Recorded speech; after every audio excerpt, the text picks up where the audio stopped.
दोस्तों, जब बड़े शुरा का नाम ज़बान पर आता है तो दिल एक पल को ठहर कर सोचने पर मजबूर हो ही जाता है कि अगर ये दानिशमंद शुरा ने अपने जज्बात अशार के क़ालिब यानी सांचे में न ढाले होते तो इस बदलते हुए दौर में हम कभी समझ ही नहीं पाते कि जब इंसानी दिल में कोई नया जज्बा अंगड़ाई लेता है तो कैफियत क्या होती होगी। दौर हाजिर के बाज़ गानों के बोल कुछ इस तरह होते हैं जो दिलों में एक अरसे तक कायम नहीं रह पाते। उनमें से एक गाने की दो कड़ियाँ पेश खिदमत हैं।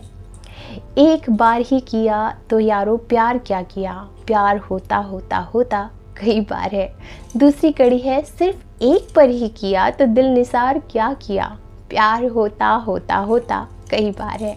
और अब सुनिए निदा फाजली ने क्या फरमाया है।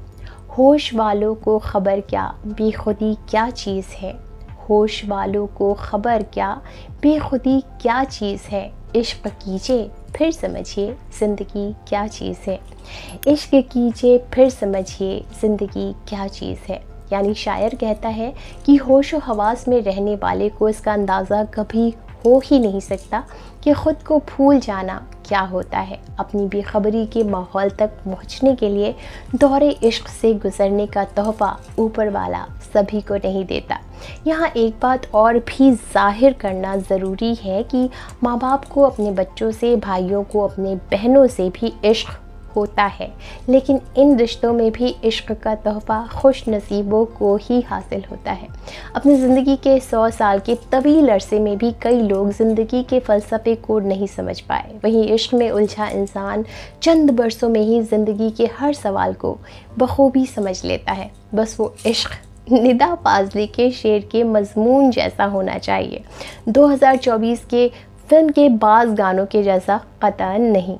दोस्तों, यहाँ कुछ लफ्ज़ों की अदायगी के बारे में भी हम आपको बता देते हैं जिनमें शीन, खे, जे जैसे हर्फ आते हैं और अक्सर गलत अदा हो जाते हैं। पहला है होश। इस लफ्ज़ को कभी होश कहकर शर्मिंदा नहीं कीजिएगा। होश यानी जो इंसान बेहोशी के आलम में ना हो। ख़बर यानी इत्तला, जानकारी, इन्फॉर्मेशन। बेखुदी यानी मदहोशी। चाहत की पहली मंजिल होती है मोहब्बत, जिसका मतलब होता है लगाव। दूसरी मंजिल होती है इश्क यानी बहुत ज़्यादा मोहब्बत। और तीसरी मंजिल है दीवानगी, जिसके मुतालिक हम फिर किसी मौके से गुफ्तगू करेंगे। अगर आपके दिल में भी ज़बान के बारे में कोई सवाल है तो आप हमसे ई से इश्क में यकीनन पूछ सकते हैं और यूँ ही जुड़े रह सकते हैं चांद मुखर्जी के साथ ई से इश्क में रोज़ाना। शुक्रिया।